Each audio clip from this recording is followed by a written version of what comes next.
Now to Shari Weise, an American mom from Los Angeles who was right there in Las Ramblas, the shopping district in Barcelona, when of course that terrifying attack began. Shari, thank you so much for being with us this morning. Thank you, David. Can you tell us what was the first sign for you that something horrible was beginning to unfold around you? I was walking and I heard basically like a clinging, so a car hitting metal, and I knew immediately that something was happening when I heard the car hit some metal. Instantaneously, I knew something was wrong. And you turned around and you described the crowd just running towards you? Yes, so when I heard the crash, I looked up and like a sea of people, some were running left, some were running right, some were running in the middle, and I quickly realized that I had to get out of the way. And so I unfortunately saw bodies flying up in the air and realized that I had to go to my right and not my left because the car was coming to the left of me. And we know you're a mom, and it would seem a mother's instinct kicked in because you described actually grabbing a child who was frozen as this was all playing out and trying to get him out of the way. Yes, so when I realized I had to jump to my right, I saw maybe a 14, 15-year-old boy, like a deer in headlights. He just froze, and I could tell on his face he didn't know what to do. So when I jumped to the right, I pulled him behind a pole with me, and we crouched down together on the ground. Saving his life.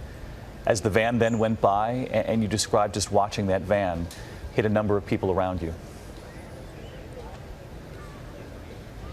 There was a gentleman, an older gentleman to my left, and when I jumped to the right, the van hit him and he went flying.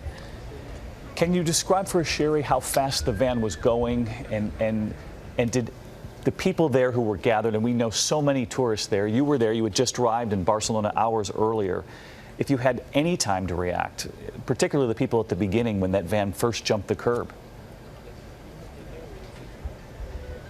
I don't even think I reacted. I methodically thought, there's a car coming at me, there's people running everywhere. I almost didn't have time for emotion. All I thought about was, I don't want to get killed, I have kids, I have to get out of the way. And what would you say, to these extremist groups around the world, Shari, having survived this terror in that moment? These terrorist groups that are deciding to use vehicles as weapons, what they put you all through? I don't understand. I feel that, we're not born to be this way, we're taught this way. So I don't understand why they're being taught, We all need to be together in this. We can't hate, and that to me is, I don't understand the hate. I don't know where it comes from, because again, that has to be taught. That is not something that you're born with. You learn that from somewhere, somehow, some way. And what I saw yesterday, when I saw people lying in the street and bleeding and hiding behind that pole, all I could think of was, why? Why these innocent people? And the man next to me is lying in the street not moving, and I just didn't understand why. The whole world asking why this morning. And Shari, you immediately called your daughter? Yeah, so when I was behind the pole crouching, I somehow grabbed my phone and thought I better call my family and my children to tell them, I'm okay, but something's wrong and it's horrible. And I just started screaming in the phone, I'm alive, but there's people dying and blood. And honestly, I don't even remember what I said to her. I did ask her later, and she told me, I'm not going to tell you, Mom, it was horrific what you were saying to me. And I just started running with her on my phone, away from the area. Well, Shari Weise, I know your family is grateful that you're alive, that you survived this, and so are we. And we thank you for sharing that story with us this morning. And Robin, just that incredible instinct of hers to grab that 15-year-old boy that she described as just frozen in the way of that van and pulling him, saving his life. I'm sure there are many stories like that, like Shari's story.